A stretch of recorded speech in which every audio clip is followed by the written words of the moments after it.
ಆತ್ಮೀಯ ಎಲ್ಲ ವಿದ್ಯಾರ್ಥಿಗಳಿಗೆ ಕನ್ನಡ ವ್ಯಾಕರಣ ಕ್ಲಾಸಿಗೆ ಆತ್ಮೀಯವಾದಂಥ ಸ್ವಾಗತ. ಇವತ್ತಿನ ಈ ಕ್ಲಾಸ್ ಯಾವೆಲ್ಲ ವಿದ್ಯಾರ್ಥಿಗಳಿಗೆ ಉಪಯೋಗ ಆಗುತ್ತಪ್ಪ ಅಂದ್ರೆ 6ರಿಂದ 10ನೇ ತರಗತಿಯಲ್ಲಿ ಓದುತ್ತಿರುವಂಥ ಎಲ್ಲ ವಿದ್ಯಾರ್ಥಿಗಳಿಗೂ ಮತ್ತು 3, 4 ಮತ್ತು 5ನೇ ತರಗತಿಯಲ್ಲಿ ಓದುತ್ತಿರುವಂಥ ಹಾಗೂ ಮುರಾರ್ಜಿ ನವೋದಯ ಆವಾಸ ಆದರ್ಶ ಪರೀಕ್ಷಾ ತರಬೇತಿಯನ್ನು ಪಡೆಯುತ್ತಿರುವಂಥ ಎಲ್ಲ ವಿದ್ಯಾರ್ಥಿಗಳಿಗೂ ಉಪಯೋಗವಾಗುವಂಥ ಕ್ಲಾಸ್. ಅದಕ್ಕಾಗಿ ಈಗಾಗಲೇ ನಾನು ಈ ಒಂದು ಲೇಖನ ಚಿಹ್ನೆಗಳ ಬಗ್ಗೆ ವಿಡಿಯೋ ಕ್ಲಾಸ್ಗಳು ಮಾಡಿದ್ದೀನಿ. ಆ ವಿಡಿಯೋ ಕ್ಲಾಸ್ನಲ್ಲಿ ಎಷ್ಟು ಮಾಹಿತಿ ತಿಳ್ಕೊಂಡ್ರೆ ಅನ್ನೋದನ್ನ ಇವತ್ತಿನ ಕ್ಲಾಸ್ನಾಗ ನಾನು ಪರೀಕ್ಷೆ ಮಾಡ್ತೀನಿ. ಅಂದ್ರೆ ಅವ್ರ ಬಗ್ಗೆ ಪ್ರಶ್ನೆ ಕೇಳ್ತಾ ಹೋಗ್ತೀನಿ, ಅದ್ರ ಬಗ್ಗೆ ಏನು ಮಾಡ್ಕೊಂಡು ಉತ್ತರವನ್ನ ಹೇಳ್ತಾ ಹೋಗ್ಬೇಕು.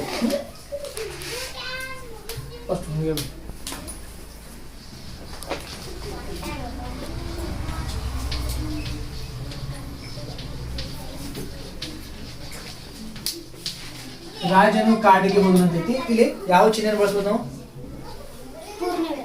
ನೋಡ್ರಿ, ರಾಜನು ಕಾಡಿಗೆ ಹೋದನು. ಇಲ್ಲಿ ಏನ್ ಮಾಡ್ತಪ್ಪ ಅಂದ್ರ ಪೂರ್ಣ ವಿರಾಮ ಬಳಸ್ತೇವೆ. ಇಂಗ್ಲಿಷ್ ಒಳಗೆ ಏನಂತ ಫುಲ್ ಪಾಯಿಂಟ್ ಅಂತ ಕರಿತೀವಿ. ಯಾಕೆ ಅದನ್ನ ಬಳಸ್ತಪ್ಪ ಅಂದ್ರೆ ಇದೊಂದು ಕ್ರಿಯೆ ಅಥವಾ ಇದೊಂದು ಕೆಲಸ ಏನಾಗಿತ್ತಪ್ಪ ಅಂದ್ರೆ ಪೂರ್ಣವಾಗಿ ಮುಗಿದೋಗೈತಿ ಐತಿ. ಇದೊಂದು ಕ್ರಿಯೆ ಏನಾಗಿತ್ತಪ್ಪ ಅಂದ್ರೆ ಪೂರ್ಣವಾಗಿ ಮುಗಿದುವಂತ ಕಾರಣಕ್ಕೆ ನಾವು ಮಾಡ್ತೀವಿ ಪೂರ್ಣ ವಿರಾಮ ಬಳಸ್ತೇವೆ. ಪೂರ್ಣ ವಿರಾಮ ಯಾಕೆ ಬಳಸ್ತೇವೆ ಅಂದ್ರೆ ಯಾವ ಒಂದು ಕ್ರಿಯೆ ಅಥವಾ ಯಾವ ಒಂದು ಕೆಲಸ ಪೂರ್ಣವಾಗಿ ಮುಗಿತೈತಲ್ಲ ಅವಾಗ ಮಾತ್ರ ಪೂರ್ಣ ವಿರಾಮನ ಬಳಸ್ಬೇಕು. ಶ್ರೀರಾಮ್,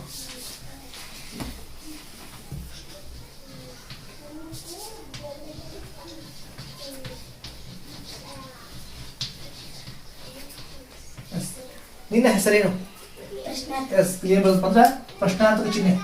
ಯಾಕೆ ಪ್ರಶ್ನಾರ್ಥಕ ಬರ್ತಂದ್ರೆ ನಾವು ಏನ್ ಮಾಡ್ತೀವಿ, ನಮ್ಗೆ ಮಾಹಿತಿ ಇಲ್ಲದ್ರ ಅಂತದನ್ನ ನಾವು ಕೇಳಿ ತಿಳ್ಕೊತೀವಿ.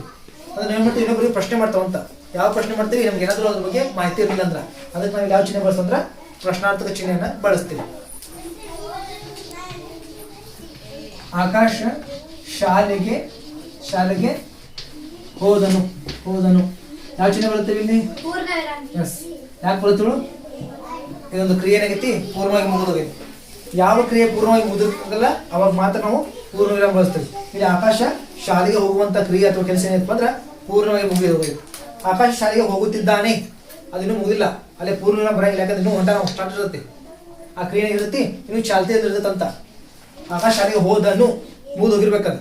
ಹೋಗುತ್ತಿದ್ದಾನೆ ಅಂದ್ರೆ ಪೂರ್ಣವಾಗಿಲ್ಲ ಅಂತ ಅರ್ಥ, ಅದು ಇನ್ನೂ ಮುಗಿದಿಲ್ಲ ಅಂತ ಅರ್ಥ. ಅವಾಗ ನಾವು ಬಳಸಕ್ ಬರಂಗಿಲ್ಲ ಐತಿ. ಯಾವ್ದು ಬರುತ್ತೆ? ಅವನು ಯಾರು? ಇದರ ಚಿಹ್ನೆ ಅಂದ್ರೆ ಪ್ರಶ್ನಾರ್ಥಕ ಚಿಹ್ನೆ.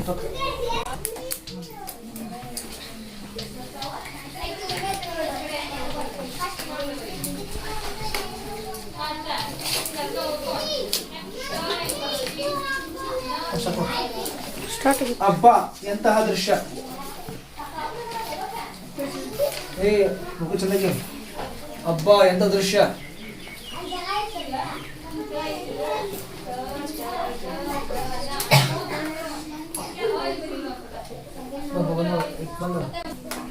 ಯಾವ ಬರುತ್ತೆ? ಏನ್ ಬರುತ್ತಪ್ಪ ಅಂದ್ರ ಭಾವಸೂಚಕ ಚಿಹ್ನೆ. ಹಬ್ಬ, ಅಯ್ಯೋ, ವಾವ್ ಇಂತೆಲ್ಲ ಬಂದು ಅಂದ್ರ ಭಾವಸೂಚಕ ಚಿಹ್ನೆ ಬಳಸ್ತಾನ. ನಾನು ಶಾಲೆಗೆ ಹೋದೆ, ಪ್ರಾರ್ಥನೆ ನಡೆಯಲಿಲ್ಲ. ಯಾವ ಬರುತ್ತೆ?